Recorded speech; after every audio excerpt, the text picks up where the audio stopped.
নমস্কাৰ স্বাগতম জনাইছো আপুনি চাইছে দুপৰ শিৰোনাম ষ্টুডিঅত মই গীতাশ্ৰী এতিয়া আৰম্ভণিতে দিছো এটা গুৰুত্বপূৰ্ণ খবৰ ৰাজ্যত উদ্বেগজনকভাৱে বৃদ্ধি পাবলৈ ধৰিছে কৰোনা আক্ৰান্তৰ সংখ্যা আৰু আজিৰ দিনটো নতুনকৈ 12 গৰাকী লোকৰ দেহত ধৰা পৰিছে মাৰাত্মক কোভিড-19 ৰাজ্যত কৰোনা আক্ৰান্তৰ সংখ্যা ইয়াৰে হৈতে বৃদ্ধি পালে 2693 গৰাকীলৈ চিকিৎসাধীন হৈ আছে 2050 গৰাকী লোক ইপিনে ৰাজ্যত এই পৰ্যন্ত আৰোগ্য হৈ উঠিছে 636 গৰাকী কোভিড-19 আক্ৰান্ত ৰোগী উদ্বেগজনকভাৱে ৰাজ্যত বৃদ্ধি পাবলৈ ধৰিছে কোভিড-19 পজিটিভ ৰোগীৰ সংখ্যা আৰু এই মুহূৰ্তত যদি সংখ্যা জনাও আৰু 12 গৰাকীকৈ নতুন লোকৰ দেহত ধৰা পৰিছে মাৰাত্মক কোভিড-19 আৰু ইয়াৰে হৈতে মুঠ আক্ৰান্তৰ সংখ্যা আজিৰ দিনটোৰ এই মুহূৰ্তলৈকে হৈছে গৈ 2693 গৰাকী 12 গৰাকীৰ দেহত নতুনকৈ পোৱা গৈছে কোভিড-19 পজিটিভ চিকিৎসাধীন হৈ আছে অৰ্থাৎ 2050 গৰাকী লোক ইয়াৰ বিপৰীতে পৰ্যন্ত আৰোগ্য হৈছে ৰাজ্যত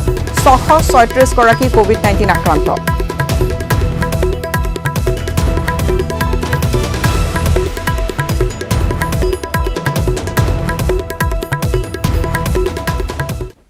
দিল্লী মুখ্যমন্ত্ৰী অৰবিন্দ কেজৰিৱালৰ দেহত দেখা গৈছে কৰোনা ভাইৰাছৰ লক্ষণ জ্বৰ আৰু কাহত আক্ৰান্ত হৈছে মুখ্যমন্ত্ৰী অৰবিন্দ কেজৰিৱাল আৰু কাইলৈ তেওঁৰ কোভিড টেষ্ট কৰোৱা হ'ব মুখ্যমন্ত্ৰীগৰাকী নিজকে আছুতীয়াকৈ ৰাখিছে সম্প্ৰতি পুনৰবাৰ জনাইছো হয়তো দিল্লীৰ মুখ্যমন্ত্ৰী অৰবিন্দ কেজৰিৱাল আক্ৰান্ত হ'ব পাৰে কোভিড-19ত তেওঁৰ দেহত তেনে কিছু লক্ষণ প্ৰকট হৈছে দেহত তেনে কিছু লক্ষণ দেখা দিছে জ্বৰ আৰু লগতে কাহত তেওঁ আক্ৰান্ত হৈছে আৰু দিল্লীত যথেষ্ট উদ্বেগজনকভাৱে কোভিড-19ৰ ভয়াৱহতা দেখা গৈছে এজনৰ পিছত আন এজন লোক আক্ৰান্ত হৈছে কিন্তু এইবাৰ দিল্লীৰ মুখ্যমন্ত্ৰী অৰবিন্দ কেজৰিৱালৰ দেহত দেখা দিছে কৰোনা ভাইৰাছৰ লক্ষণ জ্বৰ আৰু কাহত আক্ৰান্ত হৈছে মুখ্যমন্ত্ৰী অৰবিন্দ কেজৰিৱাল আৰু দিল্লীৰ মুখ্যমন্ত্ৰীগৰাকী নিজকে ইতিমধ্যে আছুতীয়াকৈ ৰাখিছে কাইলৈ তেওঁৰ কোভিড টেষ্ট কৰোৱা হ'ব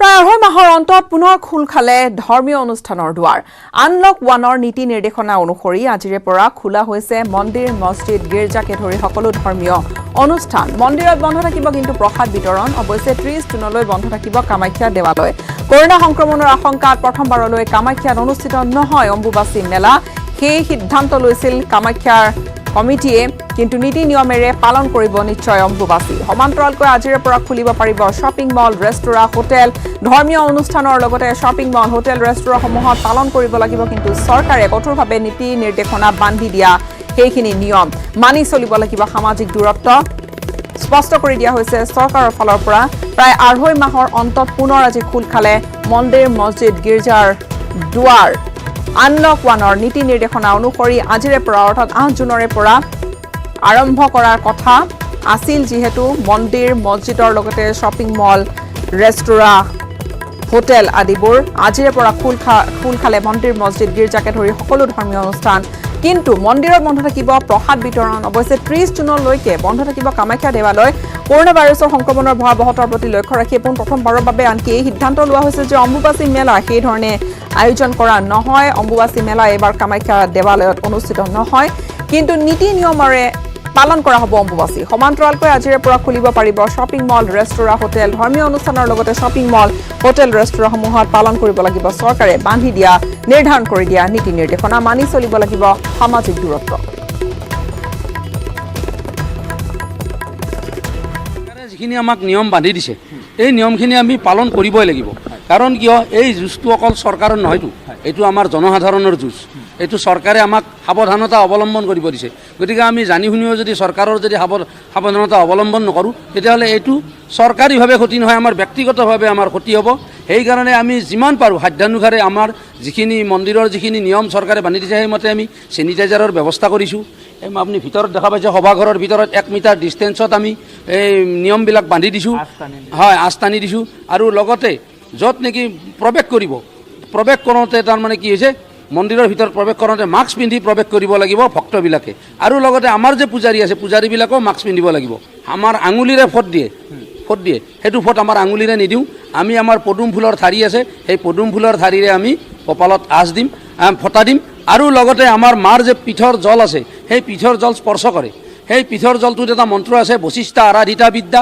তাৰিণী নাভিৰূপিণী তব স্পৰ্শন মাত্ৰেন পুনৰ্জন্ম ভৱেত নৰ এই কথাটো আছে কিন্তু আমি সেইটো স্পৰ্শ কৰিব নিদিম। আমি কি কৰিম, তাত একজন দেও বহাম। এতিয়া যাত্ৰীবিলাক আহি আছে 2-এজনকৈ, আমি তাত দেও এজন বহাই, দেৱে তাৰমানে কোষা অৰ্ঘাৰে তেওঁৰ হাতত দিব, তেওঁ সেই মাৰ সেই পদজলটো তেওঁ মাথাত। মানুহ যেতিয়া আহিব, আমি ইতিমধ্যে আপোনালোকে দেখিছে তাত আমি হোমগাৰ্ড আমি থৈ দিছোঁ।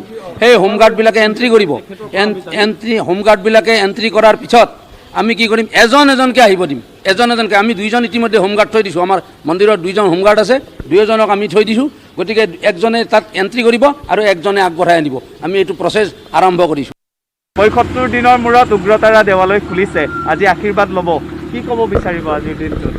বহুত আশা কৰি আহিছোঁ ভগৱতীৰ গুৰিত এটা চৰণত অকণমান সেৱা কৰিবলৈ।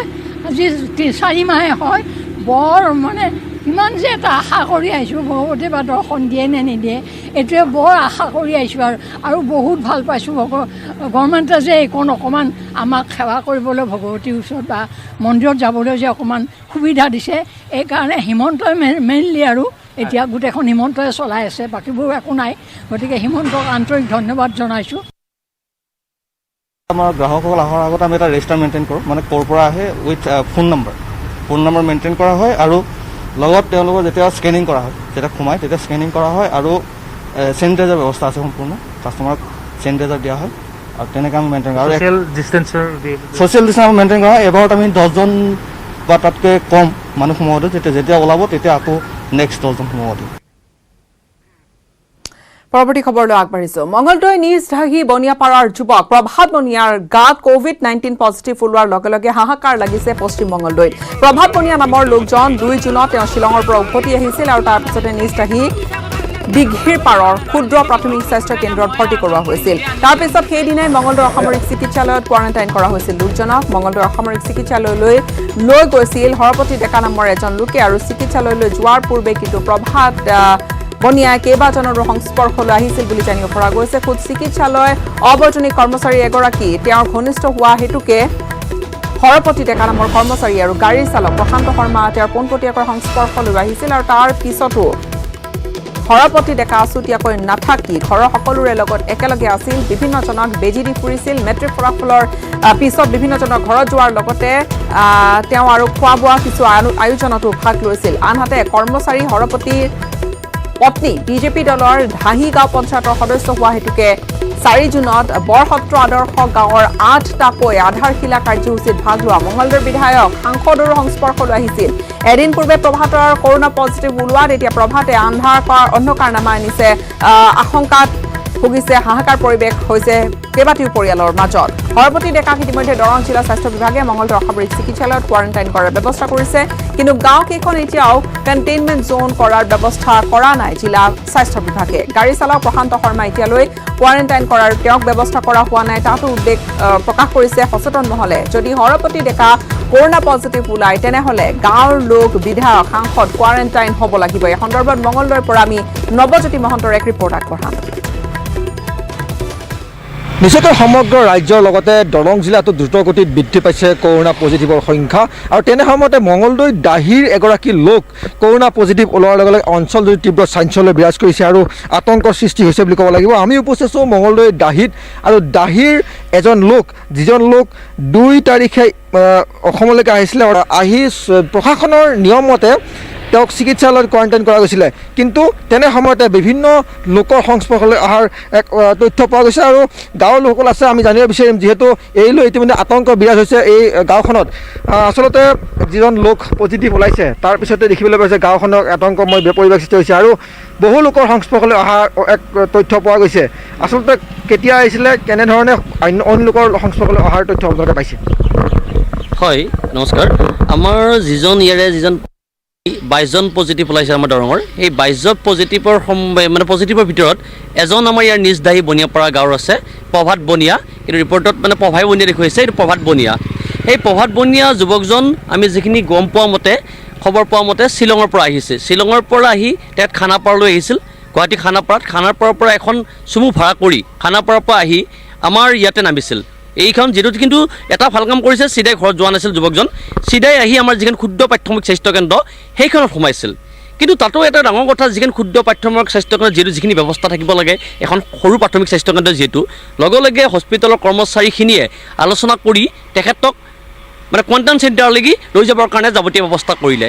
কিন্তু তাতোকৈ দুৰ্ভাগ্যবশতঃ এনেকুৱা এটা ঘটনা ঘটিল, যিজন মানে কোৱাৰেণ্টাইন চেণ্টাৰলৈ লৈ গ'ল তাত এজন অবৈতনিক কৰ্মচাৰী, একচুৱেলি যে হস্পিটেলৰ কৰ্মচাৰীসকলে যে দিবলৈ জানিব পাৰে তেখেতক লৈ যাবলৈ দিয়া হোৱা নাছিল, কিন্তু তেখেত মানে সেই এম্বুলেঞ্চখনত গুচি গৈছে। আৰু লগতে তেখেত এম্বুলেঞ্চখনত হৰপতি ডেকা নামৰ যিজন অবৈতনিক কৰ্মচাৰী তেখেত সেই মানুহজনৰ সংস্পৰ্শত হৈছে। আৰু যিখন এম্বুলেঞ্চে লৈ গৈছিল সেই এম্বুলেঞ্চত যিখিনি মানে ব্যৱস্থা কৰিব লাগে এজন ক'ভিড ৰোগী নিয়ন্তে সেইখিনি হয়তো ব্যৱস্থা হোৱা নাই। গতিকে আমি সেই ফলত আমাৰ ডিগিৰপাৰ তথা দাহি বনিয়াপাৰা বৰসত্ৰ গাঁও এই অঞ্চল এটা আতংকিত হৈছে।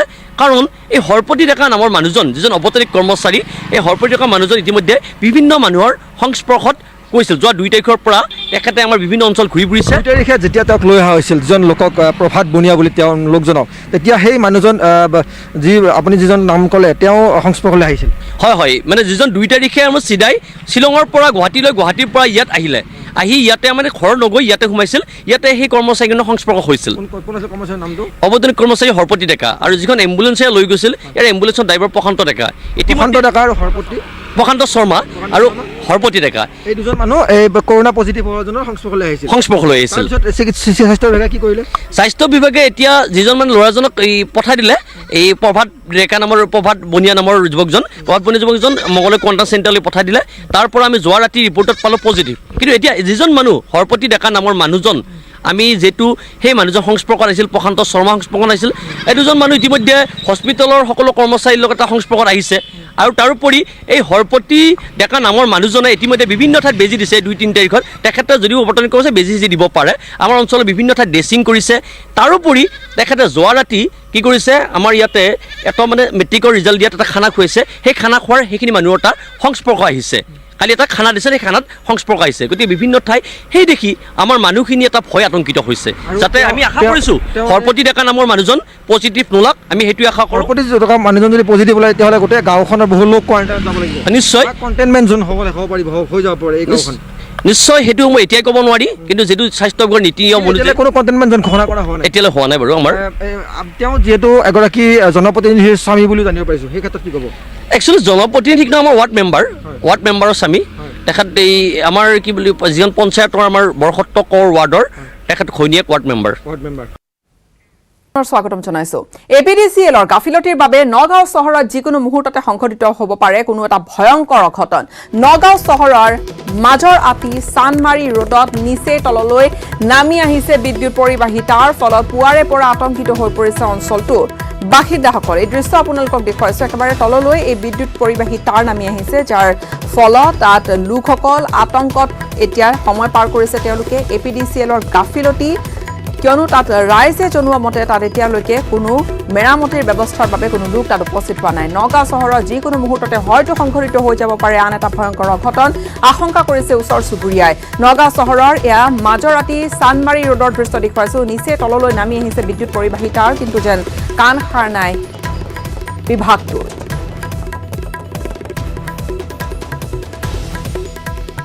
নীলোৎপল আমাৰ সাংবাদিক তাত উপস্থিত আছে, নীলোৎপল বৰা। নীলোৎপল, আপোনাৰ ওচৰলৈ আহিছো। তাৰ একেবাৰে তললৈ নামি আহিছে ৰাইজ, তাত ওচৰ চুবুৰীয়াৰ আশংকা যে যিকোনো মুহূৰ্তত হয়তো এটা অঘটন ঘটি যাব পাৰে। আমি চহৰৰ চানমাৰী ৰোডৰ আমি দৃশ্যাংশ দেখুৱাইছোঁ। বৰ্তমান চানমাৰী ৰোডত আমি দেখুৱাইছোঁ নিচেই তলেৰে এডাল বিদ্যুৎ বিভাগৰ তাঁৰ, বৰ্তমান বিদ্যুৎ পৰিবাহী তাঁৰ এডাল আছে, আমি দেখুৱাইছোঁ নিচেই তলেৰে বৰ্তমান এই তাঁৰডাল গৈছে আৰু যিকোনো মুহূৰ্ততে ভয়ংকৰ অঘটন ঘটিব পাৰে। বৰ্তমানো এই তাঁৰে বিদ্যুৎ বৰ্তমান ইয়াত বিদ্যুৎ পৰিবাহী ইয়াত হৈ আছে, কিন্তু খুব ওচৰৰে যদি কোনোবা সৰু ল'ৰা ছোৱালীয়ে যদি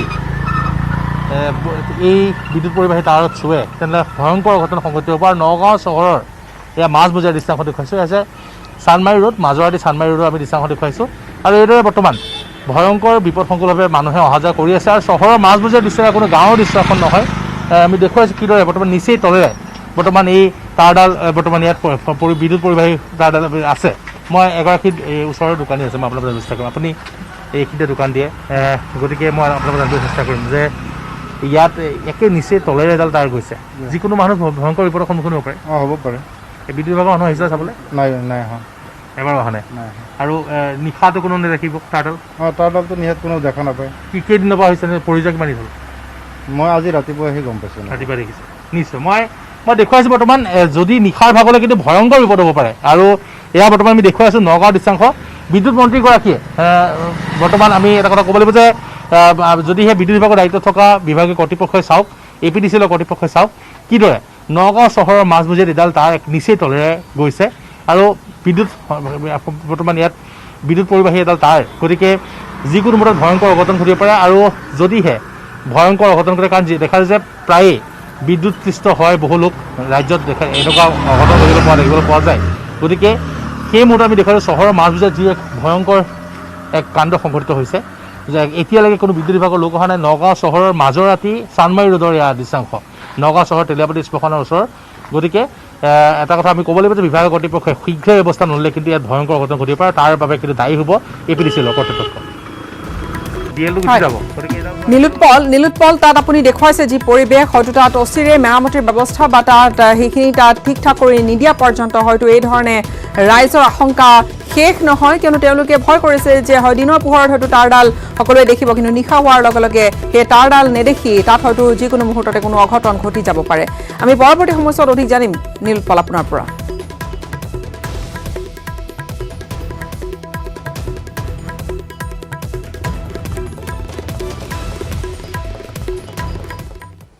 কৰোনা আক্ৰান্ত এজন যুৱকক লৈ এতিয়া আতংক বিৰাজ কৰিছে মাজুলীৰ এটা অঞ্চলত। দেওবাৰে নতুনকৈ 7জন কৰোনা পজিটিভ চিনাক্ত হয় মাজুলীত। তাৰ এজনৰ ঘৰ হৈছে কোলামৰাত। শিৱৰাজ পেগু নামৰ আক্ৰান্ত যুৱকজন 29 মে'ত আহিছিল অৰুণাচল প্ৰদেশৰ পৰা আৰু এই যুৱকজনক লৈ এতিয়া আতংকত ভুগিছে সকলো। আতংকময় পৰিৱেশ এটা বিৰাজ কৰিছে। 29 মে'ত অৰুণাচল প্ৰদেশৰ পৰা ঘৰলৈ অহা যুৱকজনক গাঁৱৰ ৰাইজে কোৱাৰেণ্টাইন কৰি দিছিল এটা গৰু ভেটিত, কিন্তু নিশা যুৱকজনৰ মাতৃয়ে পলুৱাই লৈ আহিল নিজৰ ঘৰলৈ আৰু ঘৰত আহি যুৱকজনে কোনো নীতি নিয়মৰো লগতে কোনো ধৰণৰ চৰকাৰী নিৰ্দেশনা নমনাৰ বিষয়ে জনাইছে একাংশ লোকে। এতিয়া যুৱকজন COVID-19 পজিটিভ বুলি চিনাক্ত হোৱাৰ আধা ঘণ্টাৰ আগমুহূৰ্তলৈকে ব্যস্ত আছিল আচলতে একাংশ কণ শিশুৰ সৈতে মোবাইলত টিকটক চোৱাত। মাজুলীৰ পৰা আমি আগবঢ়াম আমাৰ সাংবাদিক সঞ্জিত অসম বৰাৰ এক প্ৰতিবেদন। হয়, যিহেতু দেওবাৰে 7জনকৈ COVID-19 পজিটিভ নদীদ্বীপ মাজুলীত চিনাক্ত হৈছে আৰু এজন যি কোলামৰা গাঁৱৰ শিৱৰাজ পেগু নামৰ যিজন COVID-19 পজিটিভ চিনাক্ত হৈছে তাক লৈ এতিয়া চিন্তিত হৈ পৰিছে কোলামৰাবাসী ৰাইজ। যিহেতু যি সময়ত তেখেতক অনা হৈছিলে আচলতে প্ৰায় 5 কিলোমিটাৰ দূৰ তেখেতে চাইকেল লৈ চিকিৎসালয়লৈ আহিছিলে। 108 সেৱাৰ যাব নোৱাৰে, যিহেতু যাতায়াতৰ ব্যৱস্থা নাই, সেয়েহে 108 সেৱাৰ কাৰণে তেওঁ চাইকেলত আহিবলগীয়া হৈছিলে আৰু চাইকেল লৈ আহিছিলে 108 সেৱাৰ বাবে।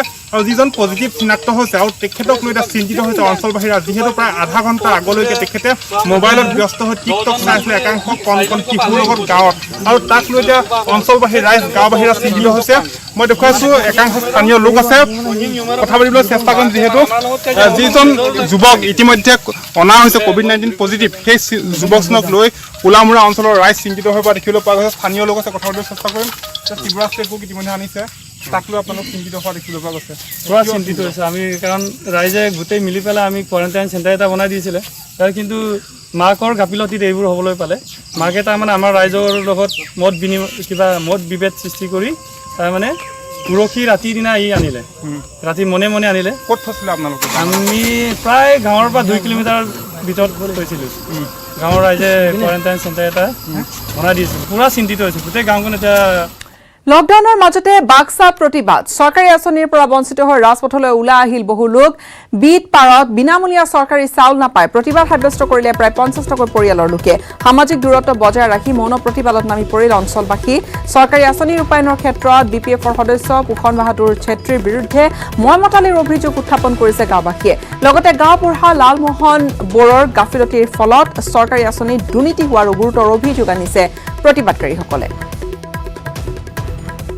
তাৰ কাৰণে ব্লকত নাম দিছে বুলি গৈছিলোঁ, আমি চাউল পাব বুলি গৈছিলোঁ। তাতে সুধিছোঁ এই উৎপল না কি কয়, তাক সুধিছিলোঁ, তাতে কৈছে হ'ব কি নাম এনেকৈ কৈছে, নামটো মোক নাম বুলি কৈছে। চাব লাগিব কয়, ক'ত চাব লাগিব আমাক ৰখোৱা দি আছে। আমি ইমান সময় 12টা বাজিলি ৰখি পেলাই চাউল পোৱা নাই, ঘূৰি আহিছোঁ আৰু আমি চাউল এনেই কাঠ চাঠ নাই না, চাউল দিব পোৱাৰ কাৰণে গৈছিলোঁ আমি। ইয়াতে কেই ঘৰে পোৱা নাই আপোনালোক? নাই, আমাৰ এইখিনি বিটপাৰা গাঁৱত কোনেও পোৱা নাই। গাঁওবুঢ়া তেখেতৰ লালমোহন বড়ো তেখেতৰো খুব ভুল আছে, ভুল বুলি ক'ব লাগিব সেইটোৱে। কাৰণ তেওঁ এইটো বিষয়লৈ কোনো গুৰুত্বই নিদিয়ে। কাৰণ আমি গম পাওঁতে তেওঁৰ থ্ৰুদি লিষ্টখন যাব লাগে, কিন্তু তেওঁ আমাৰ লিষ্টখন লৈছে কিন্তু পঠিওৱা নাই, কাৰো লিষ্ট আজিলৈকে পঠিওৱা নাই। তো সেইবিলাক বিষয়লৈ আমি খুব অনুসন্ধান কৰিলোঁ যোৱাকালি, কিন্তু কোনো আমাক সহায় নকৰিলে। এতিয়া আমি কি আছে কোনো আশ্বাস দিয়া নাই, কাৰণ তেওঁলোকে ক'বলৈ গ'লে আমাক দুৰ্ব্যৱহাৰ কৰিলে যোৱাকালি। মহানগৰীৰ গুৱাহাটী ক্লাবত সদৌ গুৱাহাটী ছাত্ৰ সন্থাৰ প্ৰতিবাদী কাৰ্যসূচী। মহানগৰবাসীক বিশুদ্ধ খোৱা পানী যোগানৰ দাবী তুলি সাব্যস্ত কৰা হয় প্ৰতিবাদ। সামাজিক দূৰত্ব বৰ্তাই ৰাখি হাতে হাতে প্লেকাৰ্ড লৈ প্ৰতিবাদ সাব্যস্ত কৰিলে সদৌ গুৱাহাটী ছাত্ৰ সন্থাই। মহানগৰীত গুৱাহাটী ক্লাবত ছাত্ৰ সন্থাৰ প্ৰতিবাদী কাৰ্যসূচী। গুৱাহাটী ছাত্ৰ সন্থাৰ প্ৰতিবাদ বিশুদ্ধ খোৱা পানী প্ৰদানৰ দাবীত এই প্ৰতিবাদী কাৰ্যসূচী। হাতে হাতে প্লেকাৰ্ড লৈ প্ৰতিবাদত নামিল গুৱাহাটী ছাত্ৰ সন্থাৰ সদস্য।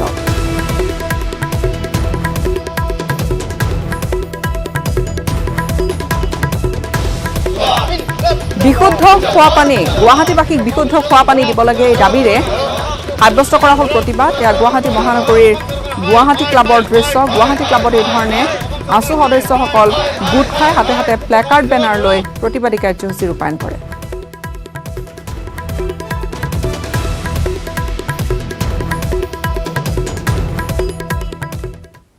আনলক 1ৰ জৰিয়তে হোটেল, মঠ মন্দিৰ, চেলুন খুলিল। ৰাজ্যত সোমবাৰৰ পৰা ৰেস্তোৰাঁ, শ্বপিং মল আদিও খোলাৰ নিৰ্দেশ দিছে ইতিমধ্যে চৰকাৰে। কিন্তু এতিয়াও অনুমতি দিয়া হোৱা নাই জিমসমূহ খোলাৰ, যাৰ বাবে বহু সমস্যাৰ সন্মুখীন হৈছে জিমৰ স্বত্বাধিকাৰী, প্ৰশিক্ষক আৰু শৰীৰ চৰ্চাবিদসকল। জিমসমূহৰ ভাড়া, বিদ্যুতৰ বিল, প্ৰশিক্ষকৰ মাননি আদি দিয়াৰ ক্ষেত্ৰত তেওঁলোক নানানটা সমস্যাত ভুগিবলগীয়া হৈছে। প্ৰশিক্ষকৰ মাননি আদি সকলো বাহন কৰিবলগীয়া হৈছে জিমৰ স্বত্বাধিকাৰীসকলে, আৰু বেংকৰ ঋণৰ কিস্তি দিয়াৰ ক্ষেত্ৰতো সমস্যাত পৰিছে এইসকল স্বত্বাধিকাৰী। শীঘ্ৰে ৰাজ্যৰ জিমসমূহ খোলাৰ অনুমতি প্ৰদানৰ দাবী জনাইছে মৰিগাঁও জিলা বডি বিল্ডিং এছ'চিয়েশ্যনে। জাগিৰ ৰোডত আয়োজন কৰা হয় এক সংবাদমেল, য'ত এছ'চিয়েশ্যনৰ কৰ্মকৰ্তাসকলে চৰকাৰক বিষয়টো গুৰুত্ব প্ৰদান কৰাৰ আহ্বান জনায়। আজি ৰেষ্টুৰেণ্ট খুলিব দিলে, শ্বপিং মল খুলিব দিলে, কিন্তু জিম খুলিব নিদিলে। কিন্তু আমিতো জিম লৈ কেনে খাই আছোঁ। আজি জিমৰ ট্ৰেইনাৰবিলাকতো ধনী নহয়, দুখীয়া মানুহ। আৰু যেনেকৈ ৰেষ্টুৰেণ্টত ইমান মানুহ যায়, জিমততো ইমান মানুহ নাযায়, কেইজনমানহে ব্যক্তি যায়। সেইখিনি চৰকাৰে বুজি পাব লাগে। আজি আমি ইমান কষ্ট কৰি লোন লৈ কেনে জিমবিলাক খুলিছোঁ। আজি মোৰ লগৰ ল'ৰাবিলাকেও খুলিছে, 2 মাহ হৈছে, 3 মাহ হৈছে। কেনেকৈ চলিম? চৰকাৰে আমাৰখিনি ঘূৰি চাওক, কিবা এটা ৰাস্তা উলিয়াই দিয়ক। আমি দুখীয়া, আমি যদি ইমান ধনী হ'লেও হয়, আমি বেলেগ বিজনেছ কৰিলোঁ হয়, লোন নল'লেও হয়। আজি অলপ চাওক চৰকাৰ, অসম চৰকাৰলৈ অনুৰোধ, আমাৰখিনি অলপ চাওক, আমাক এটা ৰাস্তা দিয়ক। তেজপুৰৰ লিচুৰ সুকীয়া এটা নাম আছে, আৰু এইবাৰ তেজপুৰৰ সুস্বাদু লিচু ক্ৰয় কৰিলে বিগ বি অমিতাভ বচ্চনে। তেজপুৰ বিশ্ববিদ্যালয় সংযোগী পথৰ পৰুৱাত অৱস্থিত বৃহত্তৰ লিচু বাগানে প্ৰতি বছৰৰ পৰাই পুৰা আহিছে থলুৱা তথা দেশী বিদেশী গ্ৰাহকৰ চাহিদা। তেজপুৰৰ পৰুৱাৰ লিচু বাগানত আছে বম্বাইয়া, বিলাতী, ইলাচি, পিয়াজি, ৰঙিয়া আৰু হালধীয়া নামৰ 6টা প্ৰজাতিৰ লিচু। দেওবাৰে এজেণ্টৰ জৰিয়তে 4টা প্ৰজাতিৰ মুঠ 2200টা লিচু ক্ৰয় কৰিলে বলিউডৰ মেগাষ্টাৰ অমিতাভ বচ্চনে। লকডাউনৰ প্ৰভাৱত গ্ৰাহকৰ সংখ্যা হ্ৰাস পোৱাৰ উপৰিও চাহিদা কমি যোৱাত বাৰুকৈ চিন্তিত হৈ পৰিছে কৃষকসকল। তেজপুৰৰ সংবাদদাতা হেমন্ত কুমাৰ নাথৰ এক প্ৰতিবেদন আগবঢ়াম। এইবাৰ বিক্ৰী অলপ বেয়া, যোৱাবাৰতকৈ বহুত বেয়া। এইবাৰ মোটামুটি কৰোণাৰ প্ৰভাৱ পূৰা পৰিছে আমাৰ এইটো বাগানত। বিশেষকৈ যোৱাবাৰ যোনটো লৈছোঁ আমি 35 টকা পিছ বেচিছিলোঁ, এইটো এইবাৰ 15 টকা নিয়া মানুহ নাই। মোটামুটি বিলাতী বম্বাইৰ মালটো আছে, এইবাৰ অনুবাদকৈ বেছি আছে, কিন্তু মানুহ নাই, আমি মাল বিক্ৰী কৰিব পৰা নাই। ইয়াতো আজি আমাৰ অমিতাভ বচ্চন ছাৰৰ মোটামুটি আপোনাৰ 2200 মাল লৈ গৈছে। বম্বাই লৈ গৈছে আপোনাৰ 600 পিচ, বিলাতী লৈ গৈছে 600 পিচ, ইলাচি লৈ গৈছে 500 পিচ, আপোনাৰ পিয়াজি লৈ গৈছে 500 পিচ। তেখেতে কোৱা মতে কৈছে যে তেখেত অমিতাভ বচ্চনৰ মাল পেক কৰি আছে বুলি কৈছে। বম্বাই হৈছে 1 পিচ 15 টকা, বিলাতী হৈছে 1 পিচ আপোনাৰ 12 টকা, আৰু লোকেল যিটো নৰ্মেল লেচু আছে এইটো আমাৰ 4 টকা 3 টকা বিক্ৰী হৈছে ইয়াত। বাহিৰতো আগত আমাৰ এইবিলাক মাল যেতিয়া ফৰেইন কাণ্ট্ৰিত গৈছিলে তেতিয়া চাহিদা বেছি আছিলে, ধৰক চৌদি আৰবলৈকে গৈছিলে, আমেৰিকালৈকে গৈছিলে। আজি এইবাৰ কোনো তেনেকুৱা অৰ্ডাৰ আজিলৈকে অহা নাই। সময় হৈছে এটা চমু বাণিজ্যিক বিৰতিৰ। পুনৰ স্বাগতম, আৰু উভতি আহিয়ে দিছো এটা ব্ৰেকিং নিউজ। 30 জুনলৈ বন্ধ থাকিব উমানন্দ দেৱালয়। কৰোনা সংক্ৰমণৰ ভয়াৱহতাৰ প্ৰতি লক্ষ্য ৰাখি সিদ্ধান্ত লোৱা হৈছে। দেৱালয় অৱশ্যে নিত্য পূজাৰ বাহিৰে বন্ধ থাকিব মন্দিৰৰ দুৱাৰ। নিত্য পূজা কিন্তু কৰি থাকিব, আৰু ভক্ত দৰ্শনাৰ্থীৰ বাবে বন্ধ থাকিব মন্দিৰৰ মূল দুৱাৰ। মঠ মন্দিৰ খোলাৰ নিৰ্দেশনা আহিছে, ধৰ্মীয় অনুষ্ঠান খোলাৰ নিৰ্দেশনা আহিছে চৰকাৰৰ ফালৰ পৰা। কিন্তু আনলক 1ৰ 8 জুনৰ পৰা এই নিৰ্দেশনাৰ ক্ষেত্ৰত কিছু ব্যতিক্ৰমী এটা সিদ্ধান্ত লৈছে উমানন্দ দেৱালয় কৰ্তৃপক্ষই। 30 জুনলৈ বন্ধ থাকিব উমানন্দ দেৱালয়। কৰোনা সংক্ৰমণৰ ভয়াৱহতাৰ প্ৰতি লক্ষ্য ৰাখি সিদ্ধান্ত লোৱা হৈছে। দেৱালয়ৰ নিত্য পূজা অৱশ্যে চলি থাকিব। নিত্য পূজাৰ বাহিৰে মূল দুৱাৰ দেৱালয়ৰ ভক্ত দৰ্শনাৰ্থীৰ বাবে বন্ধ থাকিব।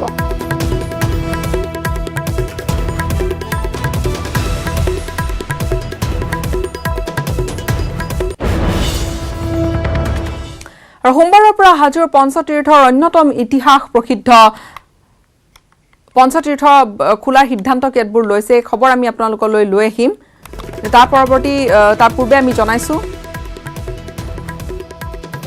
যে উমানন্দ দেৱালয়ৰ ক্ষেত্ৰত কেতবোৰ সিদ্ধান্ত লোৱা হৈছে পৃথক কেতবোৰ সিদ্ধান্ত লোৱা হৈছে এবাৰ হাজোৰ খবৰ লৈ আহিছো পঞ্চতীৰ্থৰ অন্যতম প্ৰসিদ্ধ ইতিহাস প্ৰসিদ্ধ তীৰ্থস্থান হয়গ্ৰীৱ মাধৱ মন্দিৰৰ সম্পূৰ্ণ চেনিটাইজ কৰি দুৱাৰ খুলি দিয়া হ'ল ভক্তৰ বাবে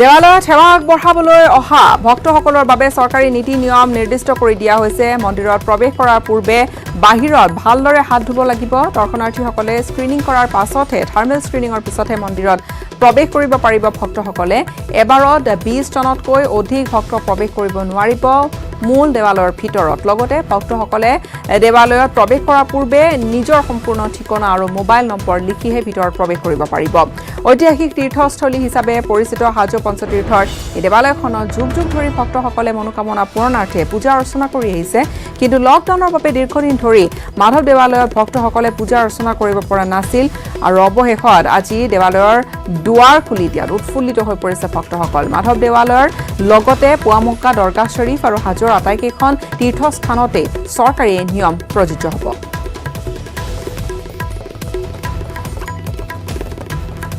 পাঁচখন দেৱালয় হয়গ্ৰীৱ মাধৱ গণেশ কামেশ্বৰ কেদাৰ কমলেশ্বৰ পাঁচখন মন্দিৰৰ আজি ৭৫ দিনৰ মূৰত মুখ্য দুৱাৰ খুলি দিয়া হৈছে আৰু তাৰ ভক্তপ্ৰাণ ৰাইজ কেইজনকৈ দৰ্শনাৰ্থী আহি আছে আৰু তেখেতসকলক আমাৰ যিটো নিয়ম বান্ধি দিয়া হৈছে সেই নিয়ম মতে আমি দূৰত্ব ৰাখি তেখেতসকলক দৰ্শন কৰাই দিছোঁ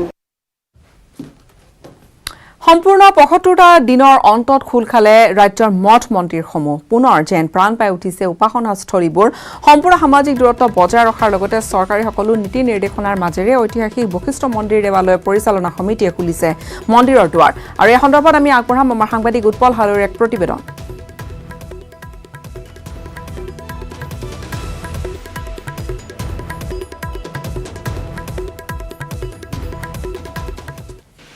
আমাৰ মন্দিৰৰ গেটৰ তলতে আমি পানীৰ টেপৰ ব্যৱস্থা কৰিছোঁ আৰু তাত নিয়মাৱলী এখন মাৰি দিছোঁ আৰু ওপৰলৈ উঠি আহিয়ে মন্দিৰৰ সোমোৱাৰ আগতে ছাইডত পানীৰ ব্যৱস্থা আছে আৰু হাত তাত মুখ ভৰি ধুই লৈ মন্দিৰত সমদূৰত্বটো বজাই ৰাখি মাস্ক পৰিহিত কৰি সুন্দৰ পৰিৱেশত মন্দিৰত প্ৰৱেশ কৰিব বুলি আমি আশা কৰিলোঁ আৰু যাত্ৰীসকলক আমাৰ পুৰোহিতসকলে সুন্দৰভাৱে মন্ত্ৰ উচ্চাৰণ কৰি আন্তৰিকতাৰে প্ৰণাম কৰাব কিন্তু মন্দিৰত এইকেইটা দিন অন্ততঃ প্ৰসাদ ফুল গাখীৰ আদি প্ৰভুৰ ওচৰত নিবেদন কৰিব নোৱাৰিব আৰু চাকি ধূপ আনিলে তেওঁলোকে বাহিৰত জ্বলাব লাগিব আজিৰে পৰা দৰ্শনাৰ্থীৰ বাবে মুকলি হ'ল ঐতিহ্যমণ্ডিত দৌল গোবিন্দ মন্দিৰৰ দুৱাৰো আৰু লকডাউনৰ বাবে যোৱা 20 মাৰ্চৰ পৰা দৰ্শনাৰ্থীৰ বাবে বন্ধ হৈ আছিল মন্দিৰৰ দুৱাৰ সামাজিক দূৰত্ব বজাই ৰাখি নাম ঠিকনা পঞ্জীয়ন কৰাৰ পিছতহে 3জনকৈ দৰ্শনাৰ্থীক এবাৰত প্ৰৱেশ কৰিবলৈ অনুমতি দিয়া হৈছে প্ৰৱেশ কৰিব পাৰিব তেনেকৈ মণিকূটত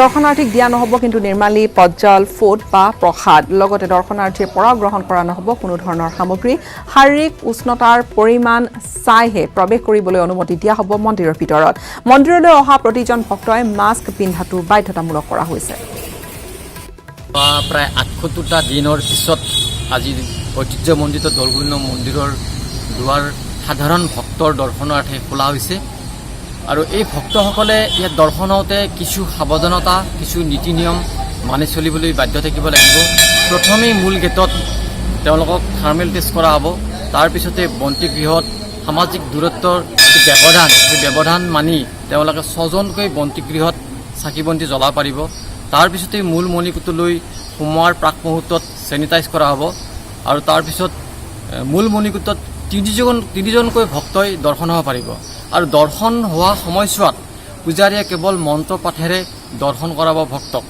এই ক্ষেত্ৰত পূৰ্বৰ দৰে ফুট নিৰ্মালী কিংবা পদজল দিয়াৰ ব্যৱস্থা নাথাকিব তাৰপিছত ইয়াত যিটো দৈনিক যিটো ভোগ মাহ প্ৰসাদৰ যিটো ব্যৱস্থা থাকে সেই ব্যৱস্থাও বৰ্তমান বন্ধ ৰখা হৈছে আৰু ইফালে দীৰ্ঘ বিৰতিৰ অন্তত ঐতিহাসিক শিৱদৌলৰ দুৱাৰো মুকলি কৰা হ'ল আৰু এই ধৰণে এটাৰ পিছত আনটোকৈ মঠ মন্দিৰ বা ঐতিহ্যমণ্ডিত যি মঠ মন্দিৰসমূহ আছে সেয়া মুকলি কৰি দিয়া হৈছে। আঢ়ৈ মাহৰ অন্তত খুলিল ধৰ্মীয় অনুষ্ঠানবোৰ। খোল খালিৰ লগতে শিৱদৌলৰ দুৱাৰো চৰকাৰী নীতি নিৰ্দেশনা মানি দৌলত প্ৰৱেশ কৰিছে ভক্তসকলে।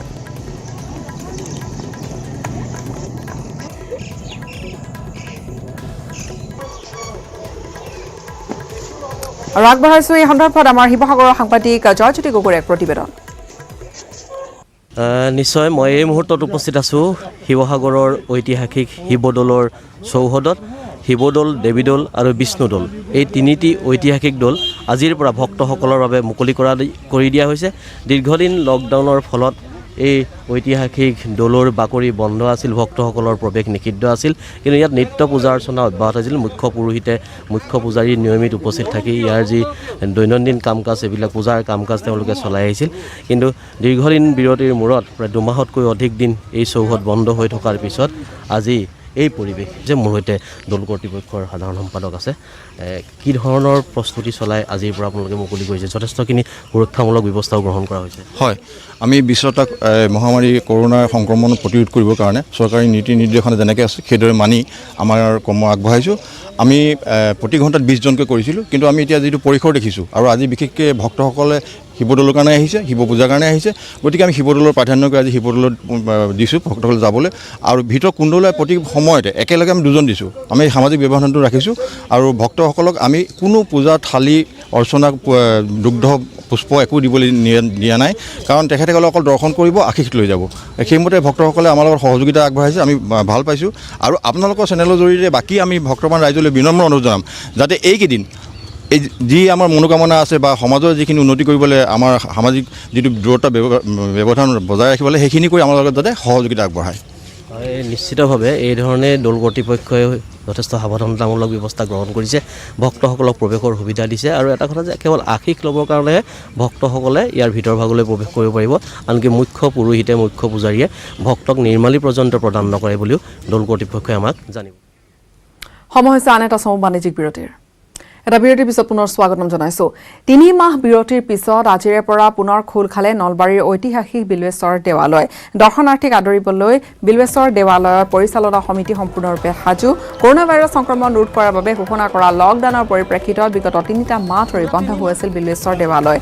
আৰু 21 মাৰ্চৰ পৰা বন্ধ হৈ থকা শিৱ শক্তিপীঠ এই ঐতিহাসিক বিল্বেশ্বৰ দেৱালয় বন্ধ দুৱাৰ আজিৰে পৰা পুনৰ খোল খালে। নতুন নীতি নিয়মৰ সৈতে অৱশ্যে খুলি দিয়া হৈছে মূল দুৱাৰ। দৰ্শনাৰ্থীয়ে বিল্বেশ্বৰ দেৱালয় দৰ্শন কৰিব পাৰিব আৰু পূজা পাতল কৰিব পাৰিব, কিন্তু নীতি নিৰ্দেশনা মানি চলিহে। চৰকাৰৰ নীতি নিৰ্দেশনা মানিয়ে আজিৰে পৰা খুলি দিয়া হৈছে মন্দিৰৰ মূল প্ৰৱেশ দুৱাৰ। আৰু এই সন্দৰ্ভত আমি আগবঢ়াম সাংবাদিক ত্ৰিদীপ কলিতাৰ এক প্ৰতিবেদন। বিল্বেশ্বৰ দেৱালয়তো আজি যি বন্ধ দুৱাৰ আছে, বন্ধ দুৱাৰৰ তলা খোলা হ'ল। বিগত 3 মাহে বন্ধ হৈ আছিল, দৰ্শনাৰ্থীৰ বাবে বন্ধ আছিল বিল্বেশ্বৰ দেৱালয়ৰ দুৱাৰ। যিহেতু মাৰাত্মক কৰোনা ভাইৰাছৰ আতংক আৰু চৰকাৰীভাৱে যিহেতু লকডাউন ঘোষণা কৰা হৈছিল, তাৰ পৰিপ্ৰেক্ষিততে বিগত 3টা মাহে বন্ধ হৈ আছিল বিল্বেশ্বৰ দেৱালয়ৰ দুৱাৰ। আৰু আজি দৰ্শনাৰ্থীসকলৰ বাবে মুকলি কৰি দিয়া হৈছে দুৱাৰ। আৰু ইতিমধ্যে দৰ্শনাৰ্থীসকল আহিছে আৰু বিল্বেশ্বৰ দেৱালয়ৰ ভিতৰ ভাগত পূজা পাতাল কৰাত ব্যস্ত হৈ পৰিছে। দৰ্শনাৰ্থীসকলে দৰ্শন লৈছে। সহযোগীয়ে দেখুৱাব, আমি পৰ্যায়ক্ৰমে আমি ভিতৰ ভাগৰ দৃশ্য দেখুৱাবলৈ চেষ্টা কৰিম। আৰু এই মুহূৰ্তত আমি উপস্থিত আছোঁ বিল্বেশ্বৰ দেৱালয়। পুনৰ উল্লেখ কৰিছোঁ, ঐতিহাসিক এই বিল্বেশ্বৰ দেৱালয়ত প্ৰতি বছৰে দুৰ্গা পূজা হয়, প্ৰতি বছৰে শিৱৰাত্ৰি পূজা হয়। শৈৱ শক্তিপীঠ হিচাপে চিহ্নিত এই বিল্বেশ্বৰ দেৱালয় অতি প্ৰাচীন আৰু পৌৰাণিক, আৰু সেই ভক্তৰ অগণন ভক্তৰ সোঁত বয় প্ৰতিদিনে। দলয়গৰাকী আছে, আমি কথা পাতিবলৈ চেষ্টা কৰিম। বিগত 3টা মাহ বন্ধ হৈ আছিল বিল্বেশ্বৰ দেৱালয়ৰ দুৱাৰ। আজি খোল খালে চৰকাৰী নীতি নিয়ম মতে। এই দুৱাৰ খোল খালে আৰু চৰকাৰী নীতি নিয়ম মানি আচলতে দৰ্শনাৰ্থীক দৰ্শন কৰিব পাৰিব মন্দিৰ।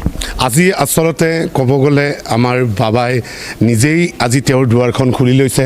যদিও চৰকাৰীভাৱে আমি নিৰ্দেশ পালন কৰি এই 3 মাহ সম্পূৰ্ণ লকডাউনেৰে আমি কৰোণামুক্ত এখন সমাজ তৈয়াৰ কৰাৰ কাৰণে আমি চেষ্টা কৰিছিলোঁ আৰু চৰকাৰৰ প্ৰতিটো নিৰ্দেশাৱলী আমি মানি লৈছিলোঁ। আজি আমি অতি শৃংখলাভাৱে যাতে কৰোণামুক্তভাৱেই আমাৰ বিল্বেশ্বৰ দেৱালয়ৰ পৰাই ৰাইজৰ ভক্তিৰ কাৰণে ৰাইজৰ মংগলাৰ্থৰ কাৰণে আমি সেৱা কৰিব পাৰোঁ। তাৰ কাৰণে সন্মুখৰ গেটত আপোনালোকে দেখিছেই, তাত আমি প্ৰতিজন ভক্ত দৰ্শনাৰ্থীৰ আমি নাম লিপিবদ্ধ কৰিছোঁ, তেখেতৰ ফোন নাম্বাৰ ৰাখিছোঁ আৰু তেখেতসকলৰ গাঁৱৰ এড্ৰেছ ৰাখিছোঁ। কোনোবা যে কৰোণা হ'লেও আমি যাতে আমাৰ ডায়েৰীত চায়ে সেইটো আমি চৰকাৰী তথ্যভাৱে আমি জনাব পাৰিছোঁ। তাৰপিছত দেখিছে আমি কুপনৰ ব্যৱস্থা কৰিছোঁ, সম্পূৰ্ণ আমাৰ মূল মন্দিৰৰ সন্মুখতে আমি এইবোৰ ব্যৱস্থা কৰিছোঁ আৰু পূৰা এজনকৈ ভক্তক, আমাৰ যিহেতু বহুত বৃহৎ এৰিয়া আমাৰ মন্দিৰৰ, সেইকাৰণে এজনকৈ আমি নৈবদ্যৰ সাজো আনকি মানে নিব দিয়া নাই, প্ৰসাদৰ কোনো ধৰণৰ ব্যৱস্থা আমি কৰা নাই। তথাপিও সাধাৰণ যৎকিঞ্চিতভাৱে আমি কৰিবই লাগিব। ভোটটোও আমি দূৰৰ পৰাই দিয়াৰ ব্যৱস্থা কৰিছোঁ, পুৰোহিতজনে বেলপাতত দি দিছে, সামাজিক দূৰত্ব ৰাখি বেলপাততে দিছে, ভোটটো দৰ্শনাৰ্থীয়ে নিজেই লৈছে। সমগ্ৰ চৌহদটোতে আচলতে বিশেষ ব্যৱস্থা গ্ৰহণ কৰিছে পৰিচালনা সমিতিয়ে আৰু দলৈগৰাকীয়ে ইতিমধ্যে উল্লেখ কৰিছে যে কোনো ধৰণৰ নৈবদ্য বা প্ৰসাদৰ ব্যৱস্থা নাই, তাৰ পৰিৱৰ্তে মাথো দৰ্শনাৰ্থীসকলে দৰ্শন কৰিব পাৰিব বিলবেশ্বৰ দেৱালত। আৰু এনেধৰণে আজিৰ পৰা খোল খালে ৰাজ্যৰ ভিন্ন প্ৰান্তৰ মঠ মন্দিৰসমূহৰ দৰে খোল খালে ঐতিহাসিক বিলবেশ্বৰ দেৱালৰো। বানপানীৰ শেহতীয়া খবৰলৈ আহিছোঁ। গোৱালপাৰাৰ জলেশ্বৰৰ চাটাইমাৰীত পুনৰ বানে তাণ্ডৱ দেখুৱাইছে আৰু মেঘালয়ত হোৱা নেৰানেপেৰা বৰষুণৰ ফলত পাহাৰৰ পৰা নামি অহা ঢল পানীয়ে উটুৱাই লৈ গৈছে কাঠৰ দলং। উটি গৈছে কাঠৰ দলংখন। মেঘালয় পাহাৰৰ পৰা নামি অহা পানীয়ে বুঢ়াই পেলাইছে এটা বিস্তীৰ্ণ অঞ্চল। শিলমাৰী ধুমেশ্বৰৰ লগতে পঞ্চায়ত কুৰিখনটো পঞ্চায়তৰ গাঁও আনকি বানত এতিয়া সম্পূৰ্ণৰূপে বুৰ গৈছে।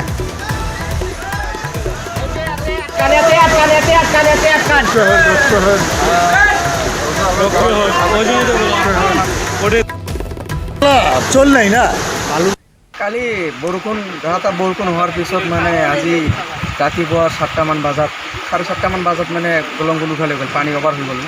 আচ্ছা আচ্ছা, মানে কি কৃত্ৰিম বৰষুণৰ ফলত মানে নদীখন ভৰি পৰি গ'ল, অভাৰ হৈ গ'ল পানীটো। অভাৰ পানী হোৱাৰ পিছত হেঁচাতে দলংখন উঠাই লৈ গ'ল। জলেশ্বৰৰ লক্ষীপুৰ অঞ্চলত পৰিদৰ্শন কৰি আহিলে তেখেতসকলে আহি অৱগত কৰিছে যে সেই অঞ্চলৰ বিভিন্ন বাট পথ ইতিমধ্যে ছিগি গৈছে আৰু কেইবাটাও দলঙো যোগাযোগ বিচ্ছিন্ন হৈ পৰিছে। সেইকাৰণে আমি জিলা সমিতিৰ পৰা অসম চৰকাৰ আৰু গোৱালপাৰা জিলা প্ৰশাসনলৈ দাবী জনাইছোঁ, অতি সোনকালে এই ক্ষতিগ্ৰস্ত লোকসকলক উপযুক্ত ক্ষতিপূৰণ দিয়াৰ কাৰণে ব্যৱস্থা কৰিব লাগে। লগতে যি জৰাজীৰ্ণ তথা ছিগি যোৱা বাট পথসমূহ দলংসমূহ যোগাযোগ বিচ্ছিন্ন হৈছে, এই লোকসকলৰ অতি সোনকালে যোগাযোগ ৰক্ষা কৰিবৰ কাৰণে এই দলং আৰু বাট পথসমূহ মেৰামতি কৰাৰ কাৰণে দাবী জনাইছোঁ। কাৰ্বি আংলং জলবিদ্যুৎ প্ৰকল্পৰ 4খন গেটেৰে পানী এৰি দিয়াৰ ফলত কামপুৰ ৰাজহ চক্ৰৰ কেইবাখনো গাঁও পুনৰ বৰপানী নৈৰ বাঢ়নি পানীত এতিয়া বুৰ গৈছে। পানীৰ কোবাল হোতে 10-12 দিনৰ ভিতৰতে এয়া দ্বিতীয়টো বান আৰু পানীৰ কোবাল হোতে বিস্তৰ ক্ষয়ক্ষতি কৰিছে। 10 দিন পানীৰ তলত থকা ধানসমূহ গজালি মেলা ঠিকা এতিয়া দিক বিদিক হেৰুৱাইছে কৃষকসকলে। কপিলীৰ পানী কিছু কমিছিল যদিও কাৰ্বি আংলং জলবিদ্যুৎ প্ৰকল্পৰ পানী এৰাত পুনৰ বৰপানী নৈ বাঢ়নি পানীৰ ভগ্ন মথাউৰিয়েদি পানী সোমাই জলমগ্ন হৈ পৰিছে কেইবাখনো গাঁও, কেইবা হাজাৰো বিঘা কৃষিভূমি।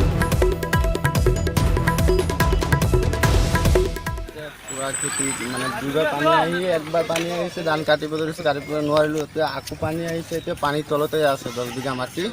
যদি চৰকাৰ কিবা ব্যৱস্থা লয়, কিবা দিয়ে তেতিয়াহ'লে আৰু ভাল হ'ব আৰু কি। আমাৰ হেৰি পথাৰত ধানকেইটা গেলি গ'ল, সেইকেইটা ধানকেইটা কানি আনিছোঁ, কাটি কিনি আনিছোঁ, অনাৰ পিছত তেতিয়ালৈকে ধানকেইটা পচি গ'ল, কি কৰিম, আমাৰ পচা গেলা পচা ধানটো খাব লাগিব। এবাৰলৈকে আমাৰ 3বাৰ পানী আহি গ'ল, এবাৰ মাথাউৰি ভাঙিছে, পানী আহিছে, ধান বহুত তলত গৈছে। পানী তাৰপিছত প্ৰথমত পানী অহাৰ পিছত কোনো ধৰণৰ দলৰ বিধায়ক অহা নাই, বিধায়কে খবৰ লোৱা নাই, বিধায়ক ঘৰৰ পৰা ওলোৱা নাই, ৰাইজৰ কি হৈছে অসুবিধা এতিয়ালৈকে বিধায়কে একো ধৰণৰ সুবিধা আমাক দিয়া নাই। বিধায়কে আজিলৈকে বিধায়ক আহি পোৱা নাই আমাৰ ইয়াত। নগাঁৱৰ কঠীয়াতলীত এটা পথ দুৰ্ঘটনাক কেন্দ্ৰ কৰি সৃষ্টি হ'ল তীব্ৰ উত্তেজনাপূৰ্ণ পৰিস্থিতি। পথৰ ওপৰতে বাগৰি পৰিল তীব্ৰবেগী ডাম্পাৰ এখন। কথমপি প্ৰাণ ৰক্ষা পৰিছে বাইক আৰোহী আৰু শিশুসহ এগৰাকী মহিলাৰ। চোৰাং বালি সৰবৰাহ কৰি পলাবলৈ লওঁতে পথ দুৰ্ঘটনাৰ সন্দেহ কৰিছে ৰাইজে। দীৰ্ঘদিন ধৰি অঞ্চলটোত চোৰাং বালি সৰবৰাহ কৰিছিল একাংশ ডাম্পাৰে। অৱশ্যে ইয়াৰে সৈতে এটা বৃহৎ চক্ৰ জড়িত হৈ থকাৰো সন্দেহ কৰিছে তাত উপস্থিত লোকসকলে।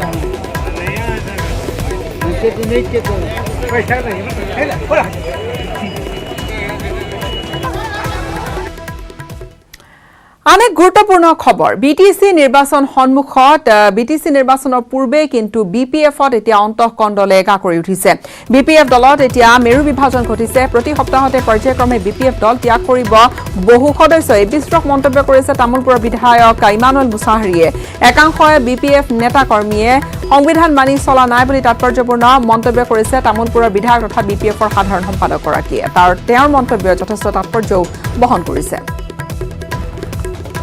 বিপিএফ আজি ক'বলৈ গ'লে পুৰা ডিভাইডেড হাউচ এতিয়া আমাৰতো থ্ৰেট বিপিএফ হিচাপে থ্ৰেট অন্য কোনো কংগ্ৰেছীও নহয় কোনো বিজেপিও নহয় কোনো ইউ পি পিলে নহয় এতিয়া হ'ল বিপিএফ ভাৰ্চেছ বিপিএফ গতিকে বিপিএফ ভাৰ্চেছ বিপিএফ অলৰেডি 17 ইয়াৰ 20টা বছৰ সম্পূৰ্ণ হৈ গ'ল গতিকে গৃহকণ দলটো আৰম্ভ হ'ল যিসকলে পাৰ্টিক নেওচি পেলাই আজিৰ পৰা 2-3 বছৰ আগতে গৈছিলে একেদৰে আকৌ এইবাৰ পাৰ্টিৰ একেবাৰে চকুৰ মণি হৈ গ'ল যিসকলে বাৰে বাৰে দুষ্টামি কৰিলে পাৰ্টি সমালোচনা কৰে চিফ ছাৰক সমালোচনা কৰিলে একেদৰে এইবাৰ আকৌ পাৰ্টিৰ হৈ পেলাই একেসকলে উঠি বহা ৰুচিৰতে বহি ৰজা হৈ গ'ল গতিকে এনেকুৱা আৰু গতিকে দুখ পাইছে বহুতে আৰু ইয়াত মই শব্দ বিচাৰি পোৱা নাই সেইকাৰণে দুখ পোৱা শব্দটো কথাই ক'লোঁ গতিকে আজি ডিভাইডেড হাউচ বিপিএফ হিচাপে আৰু আজি কোনো সংবিধানৰ মতেও মানি চলা নাই আজি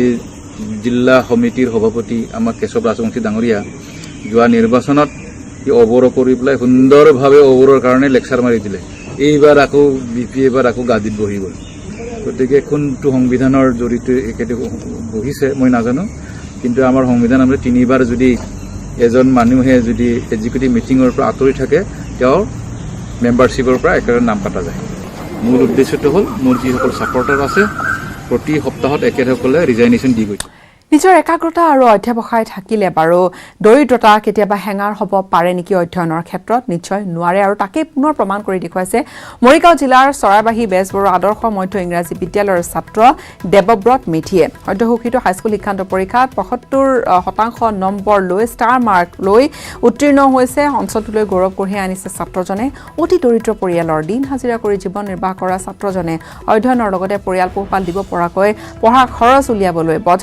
বজাৰে বিক্ৰী কৰিছিল পাচলি জুপুৰিত থাকি এখন পঢ়াৰ টেবুল যোগাৰ কৰিব নোৱাৰা এই ছাত্ৰজনৰ ফলাফল এনে এটা ভাল ফলাফলত আনন্দৰ ঢল বৈছে সমগ্ৰ অঞ্চলটোতে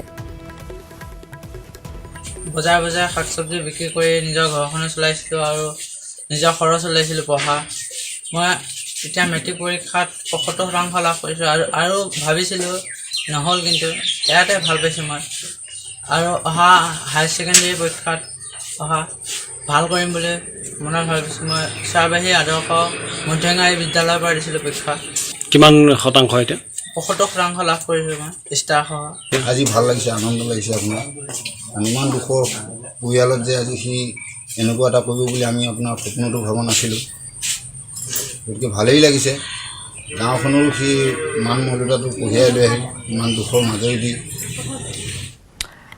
পৰৱৰ্তী খবৰলৈ আগবাঢ়িছো শোণিতপুৰ জিলাৰ ঠেলামৰাৰ হোজা গাঁৱত ব্ৰহ্মপুত্ৰ নৈৰ গৰাখহনীয়ে সৰ্বশান্ত কৰিছে এটা দৰিদ্ৰ পৰিয়ালৰ ছাত্ৰীয়ে হাইস্কুল শিক্ষান্ত পৰীক্ষা যথেষ্ট সাফল্য লাভ কৰিছে আধিয়া মাটি লৈ খেতি কৰা এটা দৰিদ্ৰ পৰিয়ালৰ কাহিনী এয়া ছাত্ৰী সাক্ষী দেৱীয়ে হাইস্কুল শিক্ষান্ত পৰীক্ষাত ৯২.৫% হাৰে মুঠ ৫৫৫ নম্বৰ লাভ কৰি পৰীক্ষা কেন্দ্ৰৰ ভিতৰতে শীৰ্ষস্থান দখল কৰিবলৈ সক্ষম হৈছে ঠেলামৰা ৰাজহ চক্ৰৰ অন্তৰ্গত হোজাই গাঁৱৰ বীৰ বাহাদুৰ দৰ্জী আৰু ৰেখা দৰ্জীৰ কন্যা সাক্ষী দেৱীয়ে জহামাৰী হাইস্কুলৰ পৰা হাইস্কুল শিক্ষান্ত পৰীক্ষাত উত্তীৰ্ণ হৈছে সুখ্যাতিৰে ভালে লাগিছে কিমান শতাংশ নম্বৰ পালা মই ৯২% নম্বৰ লাভ কৰিলোঁ ডিষ্টিংশ্যন লাভ কৰিছে হয় কেনেকুৱা পৰিছিলে মই দৈনিক ৪-৫ ঘণ্টা পঢ়িছিলোঁ আৰু মন নগ'লে মই ৰাতিপুৱাৰ পৰাই নপঢ়িছিলোঁ টিউশ্যন আছিল মানে টিউশ্যন মোৰ আছিলে দেউতা কি কৰে দেউতা মোৰ এজন খেতিয়ক তেওঁ খেতি কৰে মাটি কিমান আছে তোমালোকৰ ৩ বিঘা আছে ভৱিষ্যতে কি হোৱাৰ পৰিকল্পনা লৈছে এজন সফল অভিযন্তা হ'ব বিচাৰোঁ অভিযন্তা শিক্ষকসকলে কেনেধৰণে সহযোগিতা কৰিছে বিদ্যালয়? আমাৰ বিদ্যালয়ত এনে শিক্ষকৰ সংখ্যা কম আছিলে। আমাৰ যিজন ইয়াত উপস্থিত আছে তেওঁ নিৰ্মল ছাৰ, তেওঁ আমাৰ বিশেষকৈ অসমীয়াৰ টিচাৰ হয়। যদিও স্কুলত অসমীয়াৰো অভাৱ হোৱাৰ কাৰণে ইংৰাজী টিচাৰ নাই কাৰণে তেওঁ আমাক ইংলিছো পঢ়াইছিল। লগতে যেতিয়া আমাৰ যিজন প্ৰধান শিক্ষক আছিলে তেওঁ অৱসৰপ্ৰাপ্ত হোৱাৰ পিছৰ পৰা আমাক সমাজ বিজ্ঞানো তেওঁ পঢ়াইছিলে। হয়, অনুভৱটো আমাৰ ভালে লাগিছে। অভিনীলৰ জঘন্য হত্যাকাণ্ডৰ আজি দুটাকৈ বছৰ পাৰ হ'ল। দুটাকৈ বছৰ অতিক্ৰম কৰাত পুনৰবাৰ সেই ভয়ানক স্মৃতিয়ে শিয়ৰি তুলিছে বিভিন্নজনক। অহাৰ প্ৰতিপন্ন হৈছে সকলো প্ৰতিশ্ৰুতি।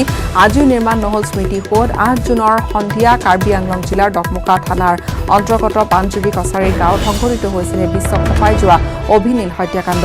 চিৰসেউজ কাৰ্বি পাহাৰৰ বুকুত সংঘটিত হৈ গৈছিল মানৱতাক ভুলুণ্ঠিত কৰা এটা বৰ্বৰ হত্যাকাণ্ড। প্ৰাকৃতিক সৌন্দৰ্য উপভোগ কৰিবলৈ অহা গুৱাহাটীৰ 2 প্ৰতিভাসম্পন্ন যুৱক অভিজিত দাস আৰু নিলোৎপল নাথক সোপা ধৰা সন্দেহতে মৰিয়াই একাংশই হত্যা কৰিছিল কান্থিলাংছু জলপ্ৰপাতৰ সমীপৱৰ্তী পাঞ্জুৰি অঞ্চলত। অভিনীল হত্যাকাণ্ডৰ মাষ্টাৰ মাইণ্ড আলফাজাজ টিমুংসহ মুঠ 48টাকৈ অভিযুক্তক ইতিমধ্যে গ্ৰেপ্তাৰ কৰি বিচাৰ প্ৰক্ৰিয়া চলাই থকা হৈছে। আনহাতে এই কাণ্ডই বাৰুকৈ প্ৰভাৱ পেলাইছে কান্থিলাংছুৰ জলপ্ৰপাতৰ লগতে কাৰ্বি আংলঙৰ অন্যান্য পৰ্যটন ক্ষেত্ৰতো। এই বিভীষিকাময় পৰিস্থিতি পাহৰিব পৰা নাই কোনেও। এতিয়া প্ৰাণ চঞ্চল কান্থিলাংছুৰ বুকুত নাই পূৰ্বৰ সেই উন্মাদনা। উল্লেখযোগ্য যে এই জঘন্য হত্যাকাণ্ডৰ পিছতে বিভিন্ন মহলে বিভিন্ন দাবী উত্থাপন কৰিছিল যদিও কাৰ্বি আংলং স্বায়ত্তশাসিত পৰিষদৰ মুখ্য কাৰ্যবাহী সদস্য তুলিৰাম ৰংহাঙে সেই সময়ত অভিনীলৰ কৰণত স্মৃতিসৌধ পৰাকালি নিৰ্মাণ কৰাৰ প্ৰতিশ্ৰুতিও প্ৰদান কৰিছিল। কিন্তু দুৰ্ভাগ্যজনক কথা আজি উপ্তি এই সন্দৰ্ভত কোনো কাৰ্যব্যৱস্থা গ্ৰহণ কৰা পৰিলক্ষিত নহ'ল। এক প্ৰতিবেদন আগবঢ়াইছে আমাৰ জ্যেষ্ঠ সাংবাদিক বিপুল বৰ্মনৰ আৰু ইয়াৰ সৈতে বিদায় লৈছোঁ। আজিৰ পৰা 2 বছৰ আগতে মানে 2018 চনৰ এই 8 জুনৰ সন্ধিয়াই অতি দুৰ্ভাগ্যজনক ঘটনা এইটোৱেই যে কাৰ্বি আংলঙৰ ডকমকাৰ পৰা সোমাই গ'লে যি কান্থিলাংছু আছে সেই কান্থিলাংছুতে আমাৰ 2 যুৱক অভি আৰু নীল এই দুয়োকে গণপ্ৰহাৰত হত্যা কৰা হৈছিলে। কিন্তু যোৱা 2 বছৰে তেওঁলোকে ন্যায় নাপালে আৰু ন্যায়ালয়ত এতিয়াও বিচাৰাধীন হৈ আছে, ইতিমধ্যে চলি আছে। কিন্তু এই যে ন্যায় নাপালে এই ক্ষেত্ৰত মানৱ অধিকাৰ কৰ্মী ডক্টৰ দিব্যজ্যোতি শইকীয়া তেওঁ বিভিন্ন সময়ত ডাইনী হত্যাৰ বিৰুদ্ধে হওক বা অন্যান্য ক্ষেত্ৰত ইতিমধ্যে এই যিটো গণপ্ৰহাৰত বিভিন্নজন লোকৰ মৃত্যু হৈছে শেহতীয়াভাৱে, তেনে ক্ষেত্ৰতো এখন সুকীয়া আইন লাগে বুলি তেখেতে সংগ্ৰাম কৰি আছে। আৰু এই মুহূৰ্তত তেখেত আমাৰ লগত আছে। আমি তেখেতৰ পৰা পোনে পোনে সুধিব বিচাৰিছোঁ, আজি 2 বছৰ পূৰ্ণ হ'ল অভিনীল কাণ্ডৰ। গতিকে আজিৰ দিনটোতে 2 বছৰ আগত অভিনীলক হত্যা কৰা হৈছিলে। গতিকে এতিয়ালৈকে ন্যায় পোৱা নাই, আপুনি কি ক'ব? চাওক, অভিনীল কাণ্ডৰ আজি 2 বছৰ হ'ল। কাৰ্বি আংলঙৰ ডকমকা আৰক্ষীৰ অন্তৰ্গত পাঞ্জুৰি কছাৰী গাঁৱত। এতিয়া কথাটো হৈছে কি যে এই 2 বছৰ আজি যে সম্পূৰ্ণ হ'ল, যি মোকৰ্দমাটোৰ যি ধৰণে আগবাঢ়িব লাগিছিলে সেইটো লেহেমীয়া হৈছে। আৰু ইয়াৰ ভিতৰত এটা ডাঙৰ কথা হৈছে যে যিসকল অভিযুক্ত আছে সেইসকলৰ যিসকল সাক্ষী সেই কেইজনমান সাক্ষীয়ে আচল কথাটো ডিফু আদালততো কৈছে, নগাঁও আদালততো কৈছে। কিন্তু কেইজনমানে সুৰ সলনি কৰিছে, মিছা মাতিছে আৰু তেওঁলোকে পুলিচৰ মানে কোৱা বুলি কৈছে, যে ক'বলৈ কোৱা বুলি কৈছে, এনেকুৱা ধৰণৰ কিছুমান কথা মিছা মাতিছে, যিটো ডিফু আদালতত এটা সঁচা কথাটো কৈছিল কিন্তু এতিয়া নগাঁৱত আকৌ মিছা মাতিবলৈ সাক্ষীয়ে আৰম্ভ কৰিছে। গতিকে এনেদৰে যদি ঘটনাবিলাক হ'বলৈ হয় তেতিয়াহ'লে অভিনীলেই নহয়, চাওকচোন ডক্টৰ দেৱেন দত্ত আৰু আপোনাৰ তেনেকে বিশ্বনাথ চাৰিআলিত অভিনীলৰ হত্যাকাণ্ডৰ ঠিক 2 মাহৰ পিছত বিশ্বনাথ চাৰিআলিক 4জনক আক্ৰমণ কৰিছিলে, দলবদ্ধ আক্ৰমণ, মব লিঞ্চিং, আৰু তাত এজন লোকৰ মৃত্যু হৈছিল। তেতিয়া তাত গৈ মই উপস্থিত হৈছিলোঁ। এতিয়া শেহতীয়াকৈ দেৱাশীষ, তাৰ পাছতে আপোনাৰ শিৱসাগৰত এজন সনাতন ডেকা, শোণিতপুৰৰ ঠেলামৰাত এগৰাকী মহিলা, এনেকৈ প্ৰায় 10 গৰাকীমান লোকৰ 2 বছৰৰ ভিতৰত মৃত্যু হৈছিল। কিন্তু প্ৰথম আমি জনাত ঝংকাৰ শইকীয়া 2013 চনত ডিফুত তেওঁক হত্যা কৰা হৈছিল গণপ্ৰহাৰত। এতিয়া মই সুদীৰ্ঘদিন ডাইনী কাণ্ড তথা অন্ধবিশ্বাসৰ বিৰুদ্ধে যি সংগ্ৰাম অব্যাহত ৰাখিছোঁ আৰু ডাইনী কাণ্ড, অন্ধবিশ্বাসৰ লগতে মব লিঞ্চিং, দলবদ্ধ আক্ৰমণো অকণমান